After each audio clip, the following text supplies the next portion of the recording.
le temps est un actif stratégique de l'action managériale. C'est une des premières leçons d'un dirigeant.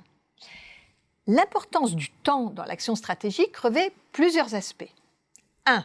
La bonne gestion du temps du décideur qui doit l'employer sur des tâches à forte valeur ajoutée, d'autant plus forte qu'il est haut placé. 2. Le rôle de la synchronisation dans l'activité d'une organisation. Là aussi, le dirigeant est la clé de voûte du dispositif complet, comme un chef d'orchestre. Il est là pour faire circuler la musique et éviter la cacophonie née de la désynchronisation. 3. Le pouvoir de contrôler le tempo de l'entreprise. Il faut aller vite, moins vite, largo, larghetto, andante, allegro ou presto. C'est bien au dirigeant d'imprimer le rythme. Mais de la théorie à la pratique, le passage n'est pas si simple. Et le maître des horloges peut vite devenir un éleveur de lapins, aux grandes dames de ses collaborateurs et au risque de mettre la bonne marche de l'entreprise en péril. J'exagère? Je ne crois pas.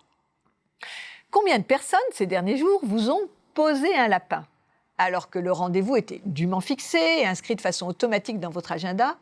Personne à l'heure dite, que ce soit au téléphone, sur Teams, Zoom ou dans un café. Dans le meilleur des cas, au dernier moment ou presque, avec une excuse ou une explication imparable, votre interlocuteur vous annonce qu'il ou elle doit reporter.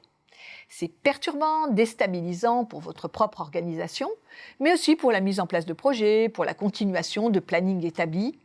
Et ces annulations peuvent toucher de nombreuses personnes en cascade. Plus le statut de l'éleveur de lapins est élevé, plus l'impact est important. Et cela pour 3 raisons. 1. Son périmètre de responsabilité bien plus étendu. 2. La valeur d'exemple est alors contre-productive et risque d'entraîner du mimétisme dans l'encadrement. 3. Il est malaisé de lui faire la leçon. On peut identifier plusieurs raisons d'un mauvais emploi de son temps par un dirigeant. J'en retiens 5. L'évitement des personnes ou des projets. Il est alors dans la fuite de la confrontation. La procrastination, qui traduit l'impossibilité de prendre une décision. L'incapacité à distinguer l'urgent de l'important. Une mauvaise gestion des outils de planification ou des collaborateurs défaillants. Et enfin, le besoin de faire peser son pouvoir sur ses collaborateurs. Si les 4 premiers biais peuvent se travailler, le 5e est vraiment problématique. C'est confondre la légitimité par le pouvoir du statut de celle par l'autorité, autorité de compétence, d'expertise.